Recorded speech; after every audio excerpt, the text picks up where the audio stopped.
Debates, com o pastor César Cavalcante.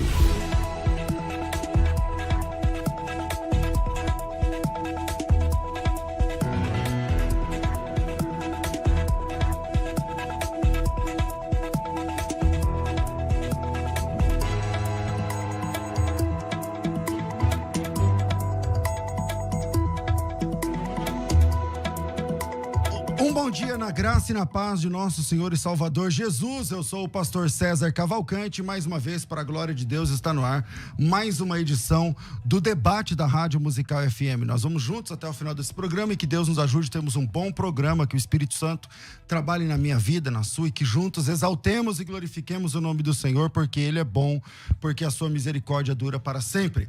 Hoje é um debate especial, e o debate especial, uma vez por mês, geralmente na última semana do mês, nós fazemos 2 ou 3 dias de debate sobre o mesmo tema, e para esse tema nós convidamos especialistas de ambos os lados para debatermos. E dessa vez, o tema da semana, o tema do mês, o primeiro tema de debate especial do ano é sobre adventismo do sétimo dia. Muitas pessoas, perguntam, fazem perguntas. Nós temos muitos ouvintes que são adventistas do sétimo dia, e hoje nós estamos recebendo aqui um pastor evangélico, o pastor Paulo Sérgio Batista, da Igreja Batista Bíblica de Betel, Batista Bíblica Betel em Guarulhos. Ele é bacharel em teologia pelo Seminário Batista Esperança, tem graduação em História pela Universidade Uni Santana e tem mestrado pela PUC em História da Ciência. Por favor, pastor Paulo, seja bem-vindo a esses 3 dias de debate.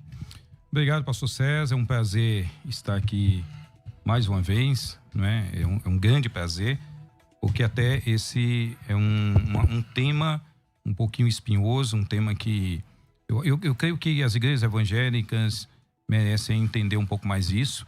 E é um prazer estar aqui também com você, né, para a gente discutir esse tema de uma forma bem equilibrada, de uma forma cristã, de uma forma clara. É um prazer mesmo poder estar aqui. Obrigado, Paulo, eu que agradeço. Os 3 dias de debate serão sobre o adventismo do sétimo dia, e o primeiro dia, que é hoje, é sobre a Igreja Adventista do sétimo dia é uma seita? Amanhã o tema será sobre a Ellen White é uma profetisa confiável? E depois de amanhã, deixa eu lembrar, o juiz investigativo é uma doutrina bíblica? Então, para debater sobre esses 3 temas, a começar de hoje, e vamos nos atendo aos temas de cada dia, né? Eu estou recebendo aqui um pastor adventista, que é o pastor Ezequiel Gomes. Ele é bacharel em teologia pelo Centro Universitário Adventista, é conferencista bíblico, autor pela Bíblica Reflexão, é membro da Igreja Adventista do Sétimo Dia Central da cidade de Jundiaí. Bem-vindo, pastor Ezequiel Gomes. Muito obrigado, César. Obrigado, Paulo. Prazer enorme estar aqui com vocês para representar a fé adventista, e já evocando o texto de Atos 24, verso 14, né? Confesso-te que, segundo o caminho ao qual chamam seita, assim eu sirvo a Deus de meus pais, acreditando em todas as coisas que estão de acordo com a lei e com os profetas. Assim disse o apóstolo Paulo, e a gente vai trabalhar dentro desse mesmo espírito, independentemente dos rótulos, e tentando trabalhar o tema que a gente sabe que é espinhoso, é complicado, tem psicologia e sociologia da religião envolvidos nele aí, e vai ser um prazer estar esses 3 dias com vocês. Bom, você leu aí o texto de Atos, né, onde você se gloria no fato das pessoas chamarem o adventismo de seita e tal, fazendo a paráfrase do que o apóstolo Paulo fala. Você entende, então, que o adventismo é realmente uma seita, já que você se gloria e gostou Vamos responder a sua pergunta, César. Eu vou defender a posição que a Igreja Adventista do Sétimo Dia não é uma seita, no sentido pejorativo que comumente se atribui ao termo no mundo evangélico. Esse termo, esse uso pejorativo, ele carece de base bíblica e científica, representando simplesmente padrões subjetivos de avaliação que tem mais que ver com psicologia e sociologia da religião do que com exegese bíblica. Eu pretendo demonstrar nesse debate, primeiro, que a definição do que é uma seita da parte dos nossos acusadores não tem base bíblica. 2. A acusação de que a Igreja Adventista é uma seita, por crer na suposta profetisa Ellen White, pressupõe o cessacionismo, visão teológica no mínimo controversa, se não herética. Terceiro, a acusação de que a Igreja Adventista é uma seita, por supostamente crer em salvação pela lei ou pelo sábado, é falsa e ímpia, não levando em conta a complexidade da revelação bíblica sobre o tema da lei, da salvação e do pecado. 4. A acusação de que a Igreja Adventista é uma seita, dado um suposto exclusivismo religioso, é falsa e mal representa a visão escatológica e soteriológica adventista. 5. A acusação de que a Igreja Adventista diminui a pessoa de Cristo ou a cruz de Cristo por causa do juízo investigativo é diabólica e não representa uma leitura honesta da doutrina adventista. 6. A ausência de discussão sobre o modelo Byte para definir o que é uma seita empobrece o debate e lhe torna improducente sem base científica. E por fim, geralmente o grupo que define o que é uma seita é maior em termos numéricos e sociais e políticos e usa esse conceito para estigmatizar uma minoria e impedir seus fiéis de terem um contato positivo com a visão teológica diferente, e é um pulo a pero ao preconceito religioso. Então não, o adventismo não é uma seita nesse sentido pejorativo, conquanto Paulo faça um uso positivo do termo aqui, ele não se importa de fazer parte da seita do caminho, que é o cristianismo, e assim eu também não me importo de fazer parte de uma seita chamada seita adventista do sétimo dia. Pastor Paulo, você entende que o adventismo é uma seita e por quê? Eu entendo que o adventismo é uma seita. Primeiro, as palavras, né, o pastor Ezequiel Gomes mencionou aí a palavra Heiligis, né? Paulo vai dizer que, de acordo com aquilo que chamam seita, né, ele estava de acordo com tudo aquilo que ensinavam a lei e os profetas. Então, Paulo foi acusado de participar de uma seita. O cristianismo foi chamado. A palavra seita naquela época não era um termo pejorativo. Né? Você não encontra a palavra seita com um sentido pejorativo como nós temos hoje. Mas eu entendo o adventismo como uma seita. Por quê? Porque lembrando que as palavras elas têm sentidos diferentes com o tempo, né? Nós temos aí sentidos sincrônicos, que é o que nós buscamos na Bíblia, e sentidos diacrônicos, que é com o passar do tempo. A própria palavra igreja, hoje, quando você fala da palavra igreja, você tem que explicar o que é que você quer dizer, porque nós temos o conceito de, eu estou indo para a igreja, né? E esse conceito de eu estou indo para a igreja não tem no Novo Testamento, como nós imaginamos. Por quê? Porque as palavras são vivas. A partir dessa ideia, nós vamos discutir principalmente, César, o que é esse contexto de seita no século XIX nos Estados Unidos, e a partir desse conceito de seita no século XIX nos Estados Unidos, estender até o século XX, que foi um século importante dessas discussões, inclusive entre adventistas e evangélicos, sobre o que de fato é uma seita e se o adventista estava ou não dentro desses limites do que é sectário. Ok, deixando esse debate de lado, pastor Ezequiel, faz de conta que você não está nesse debate. Alguém chega em você, especialmente um adventista, alguém da sua própria fé, alguém chega em você e fala assim, pastor, o que é uma seita? Então, como você identifica, como você detecta e fala assim, isso aqui é uma seita? Quais são as características de seita para a cabeça da teologia adventista? Bom, primeira coisa é importante entender que eu não represento o pensamento oficial da Igreja Adventista. Não falei a igreja, falei a teologia adventista, a ideia adventista. Mas o que eu vou dizer aqui não representa o pensamento oficial da Igreja Adventista, mas a minha percepção como um pastor, um teólogo, um representante da fé adventista, para não confundir as questões. Se alguém me pergunta o que caracteriza uma seita, eu respondo com o modelo Byte. Em breve resumo, o modelo Byte foi desenvolvido em função de questões políticas de um norte-americano que ele estudava a relação entre a Coreia do Norte e a Coreia do Sul, e ele ficava um pouco impressionado porque que os comunistas, eles negavam a realidade claramente e não conseguiam encontrar os próprios defeitos da própria política, da própria nação a qual eles pertenciam. Então ele percebeu que havia o que se chama uma lavagem cerebral em torno daquelas pessoas, que caracteriza toda a seita, que basicamente tem que ver com o controle de informação, o controle de comportamento, o controle do pensamento e o controle dos sentimentos. Quanto mais você fizer controles desse tipo na vida de um grupo pequeno, mais você caracteriza uma seita, seja ela uma seita neonazista, uma seita de extrema direita, de extrema esquerda, no universo político e também no universo religioso. Quanto mais uma denominação religiosa exerce controle da informação, controle do comportamento, controle do pensamento e controle dos sentimentos, mais esse grupo religioso se caracteriza como sectário. Essa é a forma científica de trabalhar a questão. Ok. Paulo, por que eu fiz a primeira pergunta, você acha que é uma seita? Acho. E aí você falou a ideia de que as palavras, né, elas, dependendo do tempo, elas vão tomando outros sentidos. Eu acho que isso é um ponto facultativo, todo mundo entende isso. Agora, vamos pontualmente agora. Por que você entende que o adventismo é uma seita? Você concorda com a definição de seita dele? E por que você acha que o adventismo é uma seita? Então, concordo e não concordo. Concordo e não concordo de que forma? Quando você pega esse conceito, esse modelo de análise do que é uma seita, né? E você diz assim, olha, controle de informação, controle de sentimentos e algumas coisas, nós também admitimos isso dentro do pensamento sectário.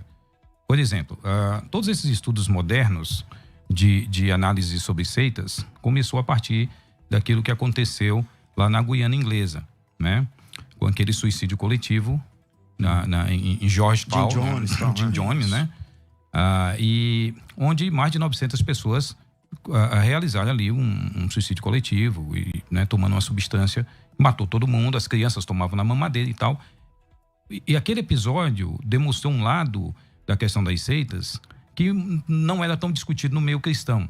Qual era esse lado? Olha, todas as religiões, as religiões são boas, todas elas são virtuosas, todas as religiões contribuem para o bem da sociedade.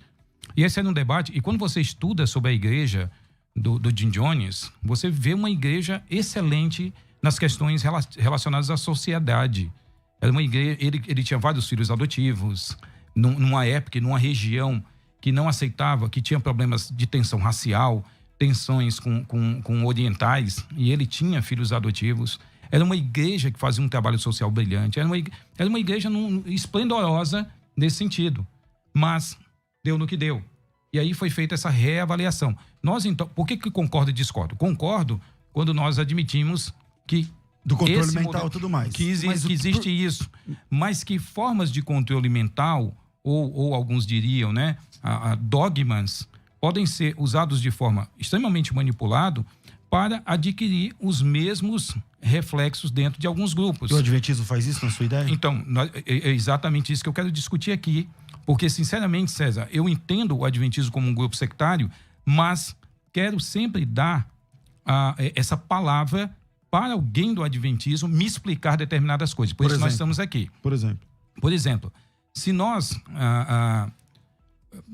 formos analisar essa questão das seitas somente a partir de todas essas características, nós não poderíamos, por exemplo, chamar os mormons de sectários. Porque todas essas características, nesse nível de conteúdo mental, você não encontra dentro do mormonismo. Nesse nível de conteúdo mental, talvez você encontre um nível um pouquinho maior dentro das testemunhas de Jeová. Mas, por exemplo, uma testemunha de Jeová ela é totalmente desestimulada a fazer uma faculdade. Totalmente. Por quê? Para que ela não veja um outro lado e comece a se questionar. Já o mormon, não.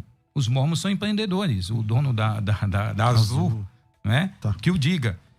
O kardecismo, nós não poderíamos também ver o kardecismo como um grupo sectário dentro desse modelo.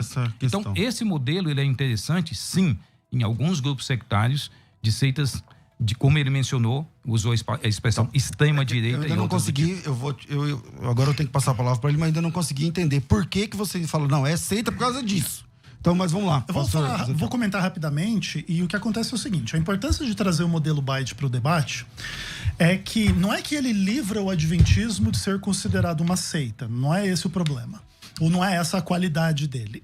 É que quando você trabalha no modelo Byte, existem níveis desses controles mentais e de comportamento, de informação, em todas as igrejas. Sem dúvida nenhuma. Porque o que acontece é o seguinte: a própria doutrina bíblica, vamos pensar que é o seguinte, a doutrina bíblica ela pode ser dividida entre uma percepção ortodoxa e correta e uma percepção herética. Então, a ortodoxia ela é uma forma de controlar o pensamento, controlar a informação, para você não sair dizendo heresia em nome do cristianismo. E não tem nenhum problema que exista esse controle. O problema é quando esse controle toma uma forma, uma dimensão na vida do cristão, onde um grupo ou uma liderança de uma denominação específica exerce um controle muito restritivo, muito pesado. E é óbvio que é um pouco difícil de dizer assim, qual grupo estabelece estabelece uma mão mais pesada e qual menos. E não é porque um estabelece menos que ele também não pode ser perigoso. Isso também revela que, às vezes, dentro das denominações, existem pessoas com uma mentalidade mais sectária. Isso existe no adventismo, no mormonismo, no catolicismo, no mundo evangélico de forma geral. E existem outras pessoas que têm a mentalidade mais aberta. Isso tem que ver um pouco com a psicologia das pessoas. Então, é importante caminhar nessa direção. Os mormons praticam controle de informação, de pensamento, de tudo mais. As TJs também, os adventistas também, mas os católicos e os evangélicos também. Então, a gente precisa trabalhar um pouco nesse nível e entender exatamente do que a gente está falando. Mas, pastor Paulo, pode continuar e explicar por que você acha que o adventismo agora, é uma seita. por que você entende que é uma seita? Vamos... Especificamente o adventismo. Eu poderia, no lugar de afirmar isso, fazer uma pergunta para ele? Claro, então, sua vez. Então vamos lá. A primeira pergunta que eu queria fazer, o pastor Ezequiel Gomes, é a seguinte. Para você, né? Obviamente, sua resposta aqui vai ser importante para a gente não espalhar muito o tema. Para você, a Igreja Adventista do Sétimo Dia é uma seita ou é a única igreja verdadeira? O adventismo não tem uma postura idêntica à dos mormons e dos testemunhas de Jeová em relação a identificar a si mesmo como a única igreja verdadeira. O adventismo entende a si mesmo como a igreja remanescente, alguns inclusive entendem que são conceitos paralelos e sinônimos. Todavia, o adventismo evita essa percepção de que o adventismo é a única igreja verdadeira e fora do adventismo não há salvação e coisas desse tipo. O que acontece é que a visão adventista é extremamente complexa e polêmica, que entende o mundo religioso, especialmente a partir da Igreja Católica Romana e das igrejas protestantes que creem em imortalidade da alma e guarda do domingo, como compondo a Babilônia mística, da qual o adventismo estaria separado e seria uma alternativa. Então, acredito que esse é o principal motivo pelo qual faz-se essa impressão. É tipo assim, ou é adventista ou é o resto. Todavia, o que diz o adventismo? Que a maior quantidade dos verdadeiros cristãos, dos verdadeiros salvos, está na tal da Babilônia. Inclusive na Igreja Católica e também nas igrejas evangélicas. O que significa dizer que não existe essa percepção dentro do adventismo de que só o adventista vai ser salvo, os demais não. Conquanto existe uma polêmica em relação aos eventos finais da volta de Jesus, onde supostamente haveria uma treta lá sobre a guarda do sábado. E se lá naquele dia final você escolheu o domingo ao invés do sábado e a marca da besta ao invés do selo de Deus, quem seguir num caminho, entre aspas, anti-adventista vai se perder, mas isso não se concretiza antes daquele momento. Então hoje, nesse momento, enquanto o fim do mundo não chegou, existem salvos em todas as igrejas, inclusive em muito maior número do que no adventismo do sétimo dia. Pastor Paulo. Então, vamos colocar essa afirmação dentro assim, de um contexto bem claro.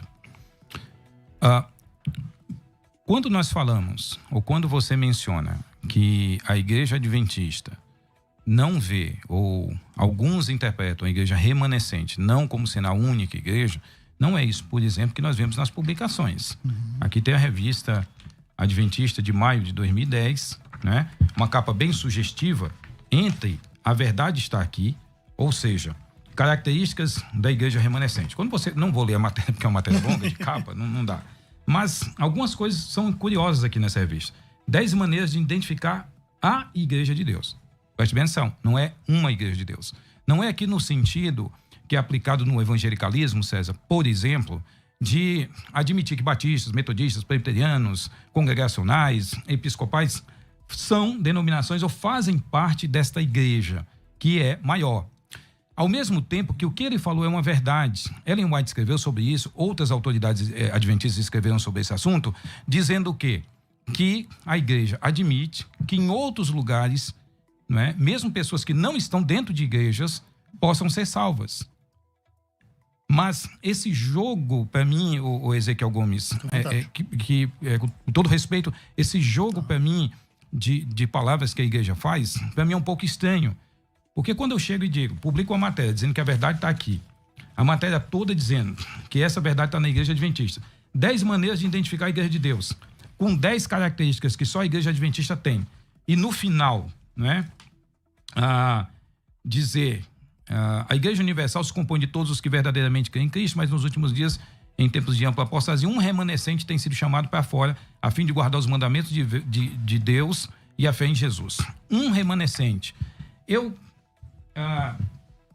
trouxe aqui o comentário adventista também, em Apocalipse, porque eu queria ter aqui, ó, Apocalipse capítulo 13, nesse comentário, aliás, finalzinho do 12, já chegando no 13, tá? Ele fala sobre uma nota adicional no capítulo 12, que fala traz a ideia do que é o remanescente, tá certo? O remanescente. Alguns séculos depois de Cristo, deixa eu ver aqui. Por fim, com o passagem de 1260 anos de supremacia papal e a chegada do tempo do fim, quando a última mensagem do céu deve ser proclamada ao mundo, Deus levantou outro remanescente. Primeiro ele vem falando do remanescente na história de Israel, que significa, depois a importância do protestantismo no desenvolvimento das crenças, refinando algumas crenças que tinham sido perdidas, e aqui no final, desde os primórdios dos adventistas do sétimo dia, Deus levantou outro remanescente, o mencionado em Apocalipse 12:7. Esse é o remanescente de uma longa linhagem de grupos escolhidos por Deus, os quais sobreviveram aos ferozes ataques do dragão ao longo da história, em especial as trevas, a perseguição e os erros cometidos durante 1260 anos. Trata-se do último remanescente de Deus, uma vez que é nomeado arauto do último apelo do Senhor ao mundo, para que este aceite o dom precioso da salvação. Desde os primórdios, os adventistas do sétimo dia têm proclamado as 3 mensagens angélicas e como último apelo de Deus para os pecadores aceitarem e crerem no seu movimento correspondente ao remanescente de Apocalipse. Ou seja, a igreja adventista não se vê como uma igreja que procura aproximar as pessoas do evangelho e da salvação, como as demais denominações evangélicas se veem, mas como a única igreja, a igreja remanescente de Apocalipse. Pastor Ezequiel. Sim, Paulo, você tem razão. Isso tem implicações e a gente não nega que a tensão que existe nesse assunto, ela tem justificativa. Ocorre que o que acontece?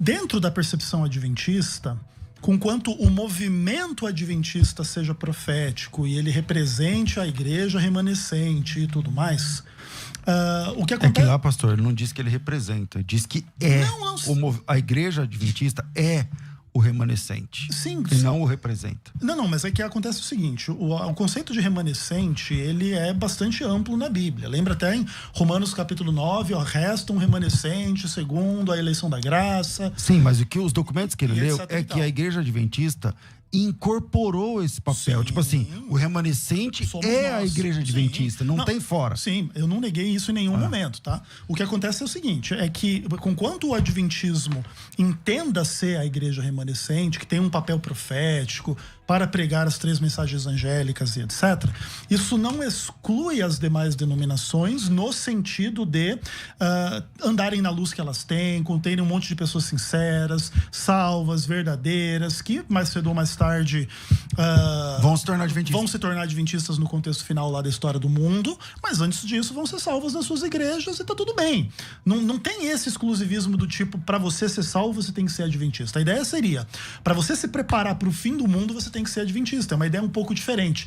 Ela é mais construída com base na escatologia do que na soteriologia. Ela tem implicações soteriológicas, especialmente no contexto final. Se você não guardar o sábado, em tese, você vai receber a marca da besta e você vai se perder. Então, mas uma pessoa que vive hoje, não guarda sábado nem nada, ela pode ser salva. Claro, sem sombra de dúvida. Pastor Paulo.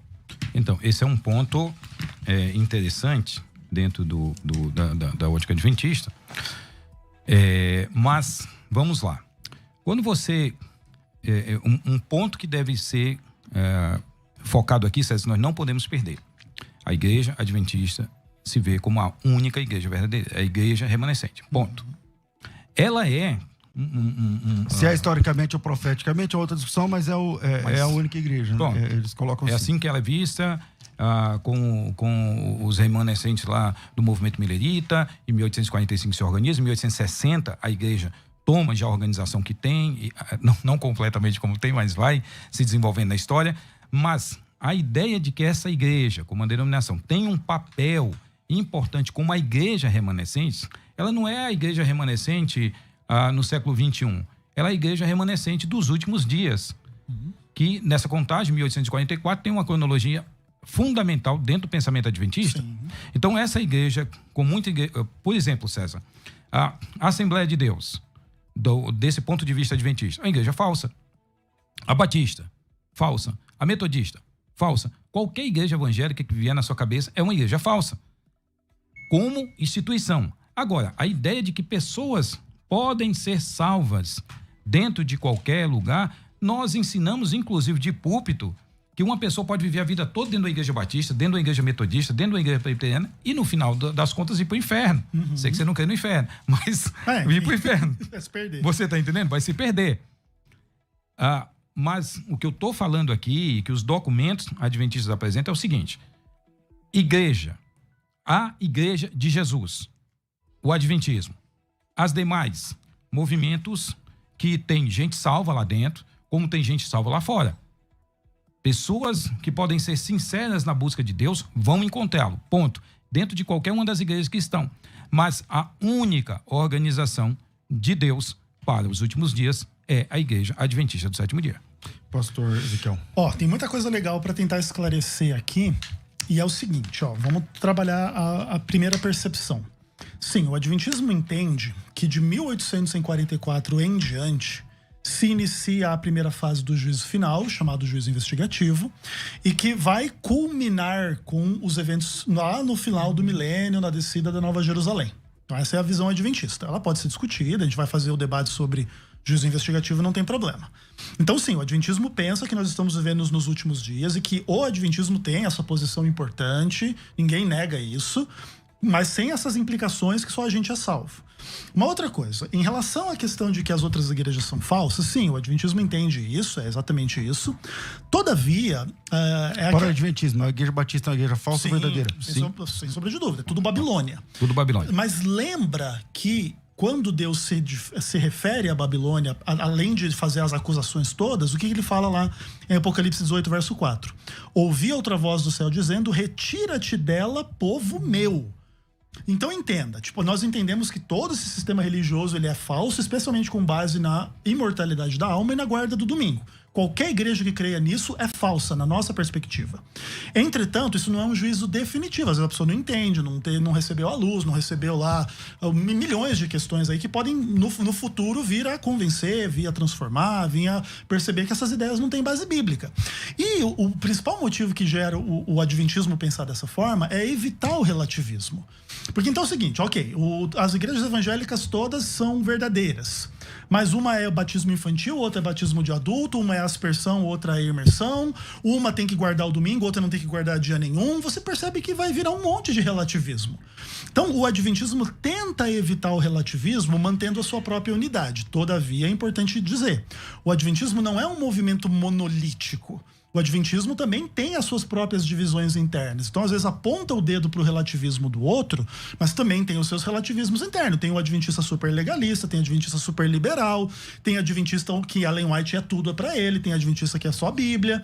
Então, também existe um monte de pluralidade por causa da pluralidade do pensamento humano no adventismo. Então, essas questões elas são super complexas, elas têm um monte de implicações, mas a tentativa adventista é tentar, de alguma forma, evitar o relativismo que acaba imperando no pluralismo religioso. Então, mas uma igreja que surge há 200 anos atrás, não seria muita prepotência dizer o seguinte: olha, tudo que o pessoal falou antes de mim tá tudo errado. Agora eu vou dar o código, e o código é esse, quem pensar diferente disso é que tá errado. É que o adventismo não pensa bem assim, César. Mas age, né? Sim, tem um pouco dessa implicação, mas não pensa bem assim. Porque entenda o seguinte, o adventismo não é dispensacionalista, tá? Mas nesse sentido, ele tem um pouquinho de uma visão do tipo assim, de um momento pra frente, muda a história. Que é 1844 em diante. Antes disso, as pessoas não seriam julgadas por essa luz que supostamente surgiu para iluminar o fim dos tempos e a chuva serôdia e o alto clamor, que seriam coisas bem da escatologia adventista. Então, por exemplo, o que Ellen White fala sobre Martinho Lutero? Grande servo de Deus, salvo, tá tudo certo. E olha lá, um cara que bebia, o adventismo não bebe, guarda guarda o domingo, ele guardava o domingo.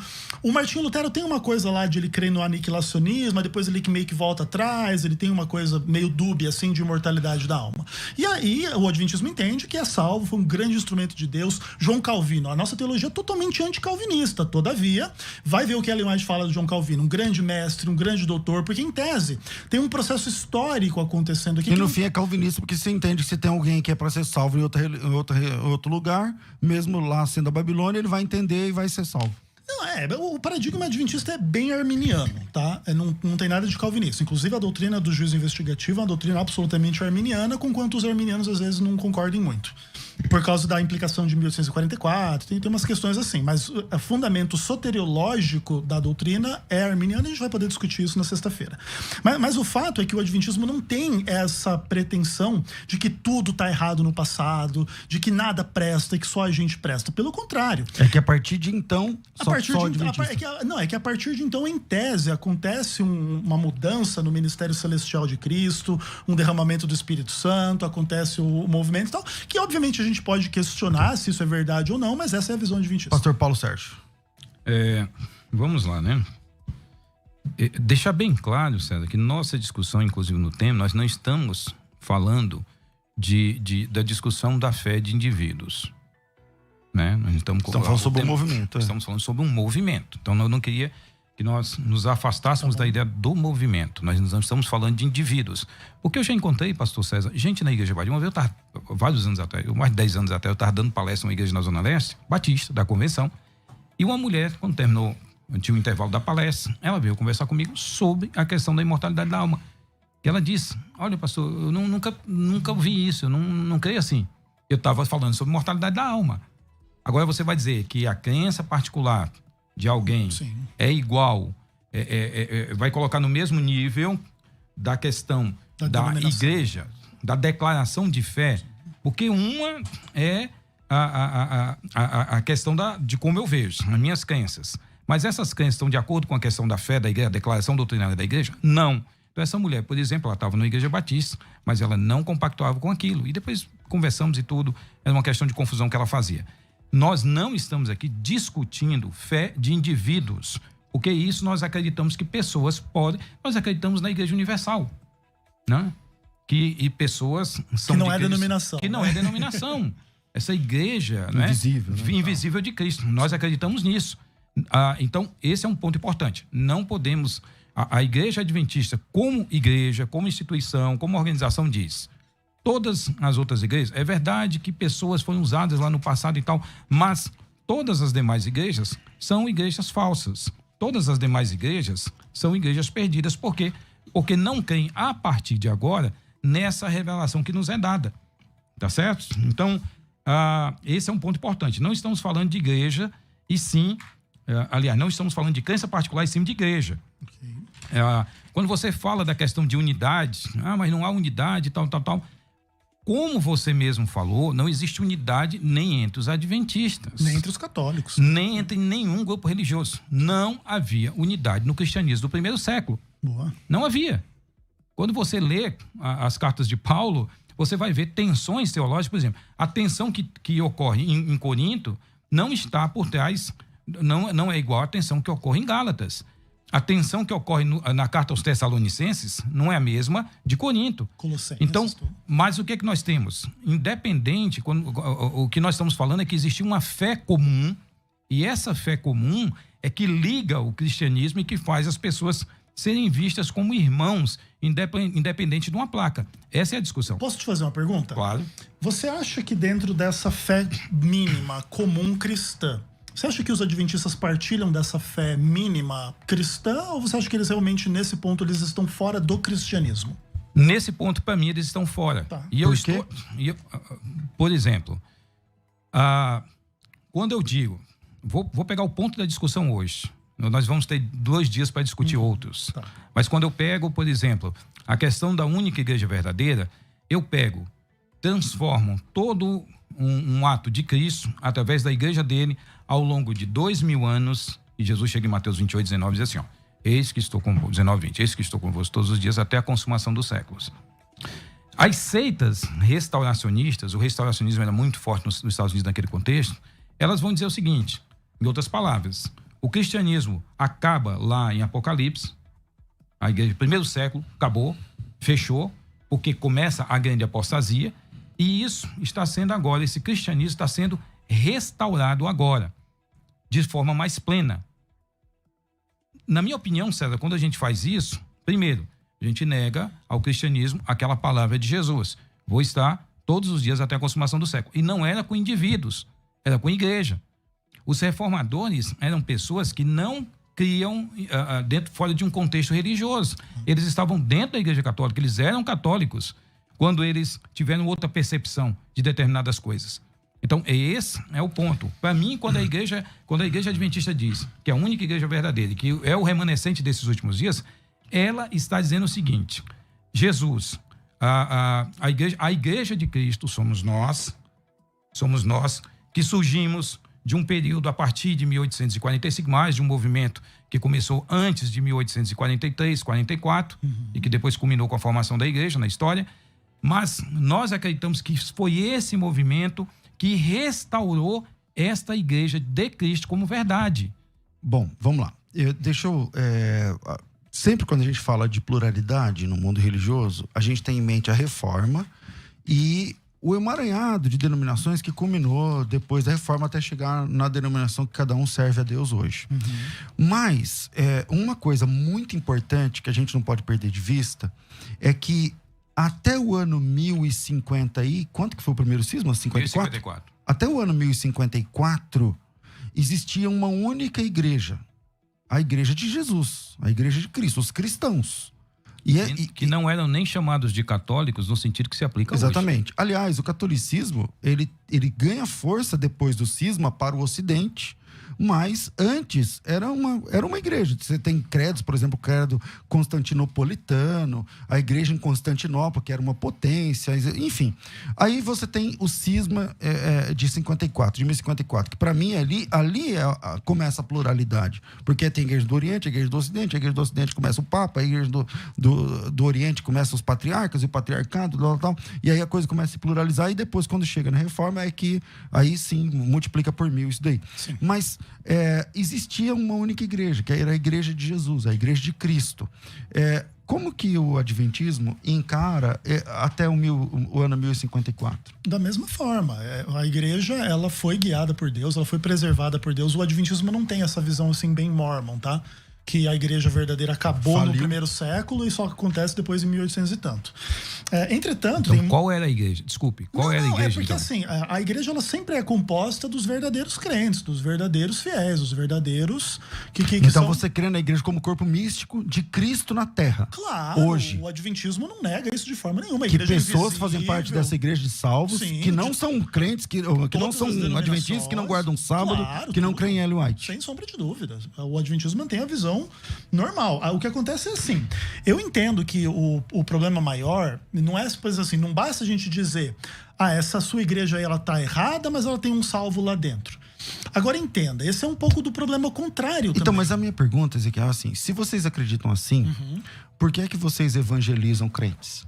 Por que é que vocês publicam livros para evangelizar batista, assembleiano, para quadrangular? Se vocês acreditam nisso de verdade, qual é a necessidade de evangelizar quem já é salvo? Então, é o mesmo problema do porquê que a gente evangeliza quem nunca ouviu o evangelho, mas também pode ser salvo. Não, a gente evangeliza quem nunca ouviu o evangelho, porque sem o evangelho não tem condição de ser salvo. Então, mas... Agora, se você acredita que ele é batista e salvo, por que você tem que evangelizar ele? Não, veja bem, não é bem assim. Entenda da seguinte forma, eu acredito que Deus vai salvar pessoas que não ouviram o evangelho. Mas aí é uma outra discussão.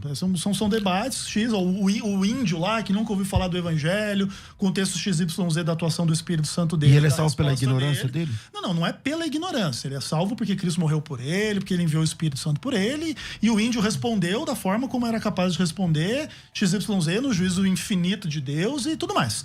Todavia, eu entendo a sua pergunta, e a sua pergunta é excelente. Porque o ponto não é assim, olha, tipo, existe salvo na Igreja Batista, então a Igreja Batista está correta. O adventista pensa que não. Tem um monte de salvo na Igreja Batista, mas enquanto crê na imortalidade na guarda do domingo, tá errado. E a visão do adventista é que ele gostaria de esclarecer essas questões com todas as implicações infinitas que essas ideias todas têm. Essa é a noção. Agora, e também não é verdade, por exemplo, que isso tenha por implicação que o adventismo acredita que se você crê na imortalidade da alma, você não pode ser salvo, porque a salvação vem pela doutrina. Nós não somos gnósticos. O adventismo do sétimo dia compartilha de todas as verdades básicas da fé cristã. No adventismo do sétimo dia, a Bíblia é a palavra de Deus. No adventismo do sétimo dia, Jesus é Senhor e Salvador, e é Deus, e é homem sem pecado e perfeito, e morreu e ressuscitou. É a natureza essencial da fé cristã. Na questão de detalhes XYZ, sim, nós vamos divergir das pessoas, como as pessoas vão divergir de nós. Nós gostaríamos, em tese, que todos não apenas fossem adventistas do sétimo dia, mas fossem os melhores adventistas do sétimo dia possíveis, que geralmente não é o que acontece. Todos nós temos dificuldade de viver à altura da ética que a fé adventista prega, inclusive com vieses de perfeição cristã, que está bem longe de acontecer na instituição e na vida de cada um. Paulo. Você antecipou um pouco o que eu ia falar. Tem esse livro aqui, Common Ground, e o Estudando Juntos, né? Esse livro é um livro da década de 80. Common Ground é como se fosse algo em português, bases comuns ou ideias comuns. Nesse livro, o propósito desse volume é pegar uma olhada bem próxima de algumas crenças do adventismo, mantidas em comum com outros cristãos evangélicos que creem na Bíblia. Às vezes, tem havido um grande mal-entendido entre os membros de diferentes fés, e talvez, particularmente, isso tenha acontecido com relação aos adventistas do sétimo dia e com relação quando os adventistas da Bíblia, adventistas do sétimo dia, têm sido envolvidos. Mas, se nós checarmos a maioria das crenças e doutrinas do corpo dos evangélicos, dos cristãos evangélicos, nós descobriremos que os adventistas, a doutrina dos adventistas do sétimo dia, compartilham com as mesmas doutrinas básicas. Então, esse livro, Common Ground, é um livro da década de 80, mostrando essas bases comuns. O Estudando Juntos, ele é um livro de 2012, e aí ele chega aqui, é interessante o seguinte, nós temos um índice aqui, não temos tempo para folhear as páginas, mas ele dá uma lista de grupos, e é isso, Ezequiel Gomes, que me preocupa. Tá. Compreendendo as igrejas, a partir da página 123 em diante. Batistas, igrejas da Bíblia não denominacionais, budistas, católicos, cientistas cristãos, igreja de Cristo, episcopais, os hindus, os maometanos, testemunhas de Jeová, judeus, luteranos, metodistas, mormons, nazarenos, pentecostais, presbiterianos, existencialistas, ex-adventistas do sétimo dia, batistas do sétimo dia, Igreja Universal, Nova Era, Poder, enfim. Esse livro é um livro que mostra como você, assim como o Common Ground, mais do que o Common Ground, ele mostra como você pode e deve evangelizar essas pessoas, né? Como essas pessoas podem ser evangelizadas. Os batistas, aqui, batistas, vamos pegar a página 125, algumas crenças doutrinárias em comum, alguns dos principais erros doutrinários dos batistas, tá? Ok? Como trabalhar com os batistas. Então, quando eu vejo, e esse, Ezequiel... Um proselitismo, né? Quando eu vejo essa ideia do seguinte, que é uma igreja que se vê como a única igreja verdadeira. Dentro do evangelicalismo, toda igreja que se vê como única igreja verdadeira, nós reconhecemos como igreja falsa. Porque não acreditamos que nenhuma denominação seja a única igreja de Cristo. Mas acreditamos que esse corpo, essa igreja de Cristo, é formada a partir de um conjunto de igrejas que tem algumas características fundamentais. Bom. Mas quando nós vemos uma igreja dizendo que é a única, e que é a única até o final, e que as demais são igrejas falsas, e que publica-se livros como evangelizar produzindo pessoal, essa aproximação, isso eu vejo como algo muito perigoso. Eu tenho que fazer um intervalo, eu acho que eu comecei, a primeira opinião foi desse aqui, eu tô finalizando aqui com o Paulo, eu vou pro intervalo curtinho, Rafa, bem curtinho se puder, e aí eu volto já, vamos. Agora você pode ouvir a Musical FM além dos 105.7 em qualquer lugar do mundo. Faça já o download do nosso aplicativo. Digite na Google Play e Apple Store Musical 105.7 e instale já no seu smartphone. Você pode mandar a sua mensagem. Ouvir a Musical em alta qualidade em todo lugar. E ficar por dentro de tudo que acontece na nossa programação. Disponível para Android e iPhone. Não esqueça, digite Musical 105.7 e seja bem-vindo. Musical, mais unidade cristã. Você está ouvindo Debates, aqui na Musical FM. Ouça também pelo nosso site www.fmmusical.com.br.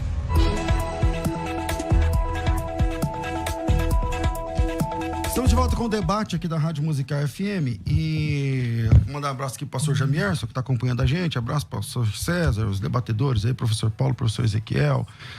O Jamierson que vai estar com a gente aqui no debate de fevereiro. Legal. Também o debate especial de 2 ou 3 dias. O Alex. Bom, eu não vou ler todos aqui, gente. Por conta do nosso tempo, eu quero voltar aqui pro debate. Eu tenho que fazer a propaganda aqui do curso, senão eu vou ser mandado embora daqui a pouco. Então é o seguinte. Se você ama pregar a palavra de Deus, a Faculdade Teológica Bethesda disponibiliza para você a Escola de Pregadores. A Escola de Pregadores é um projeto educacional, um projeto que visa capacitação, alta performance para quem gosta de pregar a palavra de Deus. Então, se você quer pregar a palavra de Deus com confiança, vem para a Escola de Pregadores. Para fazer a sua inscrição, é só chamar no 0 operadora 11 no WhatsApp, 990076844, 0 operadora 11 990076844. É nesse número que você chama. Estamos com uma promoção com R$300 de desconto e ganhando a Escola de Pregadores evento ao vivo. E para fazer a sua inscrição, 990076844. O fato é o seguinte, você vai fazer 10 parcelas de R$49 apenas e você está dentro da Escola de Pregadores. Então, não perca tempo, chega junto com a gente, 0 operadora 11 990076844, Escola de Pregadores da FTB com vagas, e para participar você ganha ainda a Escola de Pregadores evento ao vivo, 10 parcelas de R$49. Coloca teu nome, tracinho eu quero e manda para mim aqui no WhatsApp 990076844, 990076844. Vai! Agora você pode ouvir a Musical FM além dos 105.7 em qualquer lugar do mundo. Faça já o download do nosso aplicativo. Digite na Google Play e Apple Store Musical 105.7 e instale já no seu smartphone. Você pode mandar a sua mensagem. Ouvir a Musical em alta qualidade em todo lugar. E ficar por dentro de tudo que acontece na nossa programação. Disponível para Android e iPhone. Não esqueça, digite Musical 105.7 e seja bem-vindo. Musical, mais unidade cristã. Você está ouvindo Debates, aqui na Musical FM. Ouça também pelo nosso site www.fmmusical.com.br. Estamos de volta com o nosso debate e amanhã tem mais, tá, gente? Uma hora fica pouco tempo aqui, né? Sim. Vamos lá. Eu finalizei com o Paulo Sérgio, vou entrar agora com o Ezequiel Gomes. Ezequiel, você acha que está bem explicado esse lance de que fala assim, não, nós acreditamos que sim, tem a salvação em todas as igrejas, mas na verdade vocês têm livros, tá? Ensina na escola, como é que evangeliza esse pessoal? Se eles são salvos, por que tem que evangelizá-los então? Vamos lá. Eu acredito que esse é um tema muito interessante e a gente tem que também colocar as coisas em perspectiva.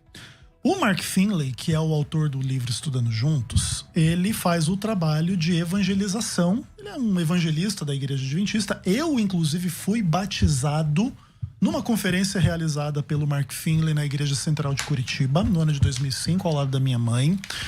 Então você vê que o negócio dele funciona. E qual que é a ideia desse material? Capacitar os obreiros bíblicos, os membros da igreja, de alguma forma, nesse contexto de evangelismo. Você vai bater de casa em casa, você vai lá para os seus vizinhos, vai convidar eles para virem para a igreja e, naturalmente, você vai encontrar lá o batista, o assembleiano, o ateu, o católico, sei lá mais o que, e ele dá algumas dicas de como que você deve trabalhar com essas pessoas, com vistas a que elas venham a aceitar aí o que seja a mensagem adventista, ok? Entretanto, a ideia não é tipo assim, se essas pessoas não aceitarem essa mensagem adventista, elas vão se perder, elas estarão perdidas porque elas não farão parte da única igreja verdadeira. As questões não são exatamente essa, até porque você acaba entrando no problema oposto. Ok, o adventismo é uma religião mau caráter, porque fala que tem salvo lá na Igreja Batista e vai lá evangelizar o Batista. Legal. O oposto não é a mesma coisa? No Adventismo não tem gente cristã legal lá também que vai ser salva? Tem. Agora, você não gostaria de esclarecer o Adventista para que ele não tivesse os erros dele, não acreditasse na Ellen White, não guardasse o sábado, porque somos gentios, estamos na graça?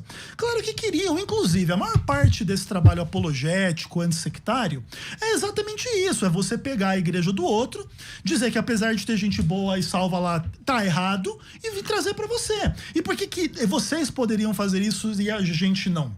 Porque as implicações são as mesmas. Então, por exemplo, o adventista, ele crê em Jesus como Senhor e Salvador, mas ele não está salvo porque ele guarda o sábado, porque ele crê na Ellen White, porque ele não crê como você. Não é simples assim.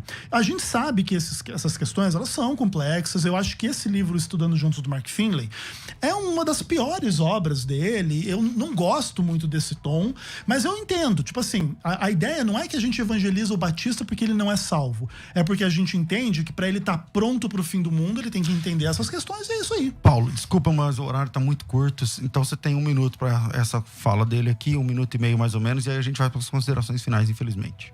Ok, então, primeira coisa, quando Paulo, você começou o nosso debate usando um texto de Paulo em Atos, e Paulo não se via, César, como naquele cristianismo inicial ali, ele não via o cristianismo, aliás, ele nem enxerga cristianismo. Ele está enxergando ainda um cumprimento dos profetas. Só isso. É um desdobramento daquilo que os profetas falavam e esse desdobramento chega em Jesus Cristo, que é o Messias. É isso. Então, Paulo não se vê fora do corpo, daquele corpo religioso da época chamado judaísmo. Ele não se vê. Tá certo? O problema é que essa comparação não dá exatamente porque o adventismo não se vê dentro desse corpo religioso, ou esse corpo cristão. Todo mundo é sectário e ele é igreja. A única igreja. Tá certo? Mas quando você chega e diz assim, o Ezequiel, olha, há essa desonestidade e tal, eu não vejo que é desonestidade quando as pessoas definem o seguinte, olha, eu não acredito que o adventismo é uma igreja. Mesmo tendo pessoas... Sim, todo lugar tem gente sincera. Todo lugar. Aliás, nós nunca julgamos a religião pela sinceridade de seus adeptos. Então isso justifica você evangelizar. Você evangelizar. Porque você diz, não, está faltando entender algumas questões fundamentais da fé. Essa é a questão. Agora, o adventismo não. Diz, ó, nós somos irmãos, nós temos uma aproximação e tal. Mas, no final das contas, eu publico livros para evangelizar vocês. Já fiz evangelismo muitas vezes de casa em casa, nunca bati na casa de um presbiteriano para evangelizá-lo, porque ele acredita, por exemplo, no batismo infantil, ou de um assembleiano por acreditar na manifestação de línguas como prova do batismo do Espírito Santo. Bom, infelizmente nosso tempo é curto demais, mas amanhã, pessoal... Só vem amanhã se tiver mais tempo, se não tiver, eu não venho. Amanhã o tema é Ellen White Infinito. é uma profetisa esse tema. confiável, né? Vai fazer 24 horas de programa, nem sei? Então, vamos tentar. 3 meses de programa. Ezequiel, obrigado pela sua participação aqui. Amanhã nosso tema é sobre Ellen White. César, eu agradeço demais o espaço. Realmente não dá para explorar o tema na dignidade, na profundidade que a gente gostaria. Gostaria de deixar uma dica de literatura. Uma História em Defesa da Verdade, Heresia, de Alistair McGrath. Esse livro é extraordinário. Fantástico. Se você quiser entender um pouco dos embates históricos, doutrinários em relação ao que é heresia, o que não é, e o adventismo trata com muita seriedade aquilo que compreende ser heresia e entende que as suas posições têm implicações, são graves e podem ser questionadas, podem ser discutidas e pode se discordar do adventismo. Inclusive o adventismo já amadureceu muito nesse processo com o livro Questões sobre Doutrina, que foi um dos grandes embates em relação a esse tipo de coisa. O adventismo amadureceu como cristão no contato com a apologética, com a defesa da fé, e a gente agradece por isso.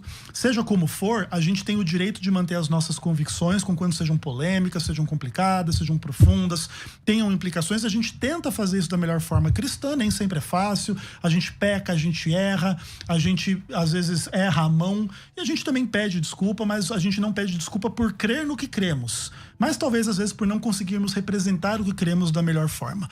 O adventismo fez muito bem para mim.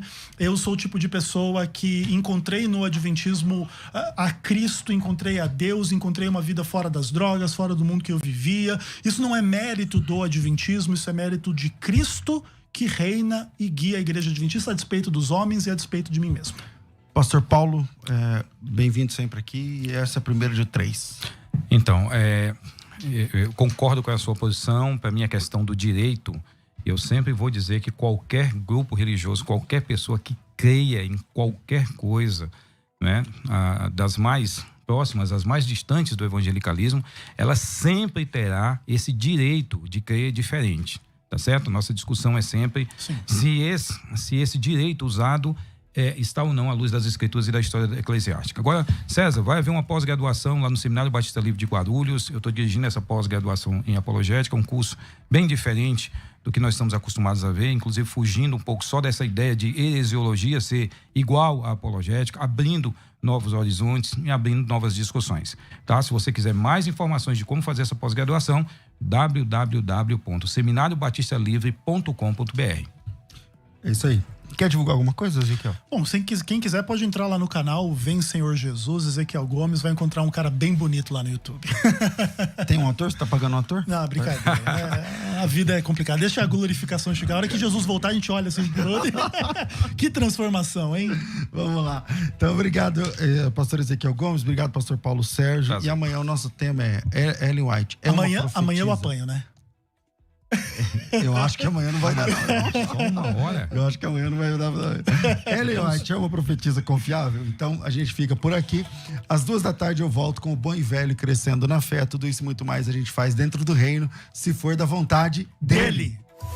Você ouviu Debates na Musical FM. Dentro de alguns minutos, este programa estará disponível no seu aplicativo de podcast. Basta digitar Debates Musical FM e ouvir a qualquer momento, quantas vezes quiser. Disponível para Spotify, Deezer e os tocadores da Apple e Android. Musical FM.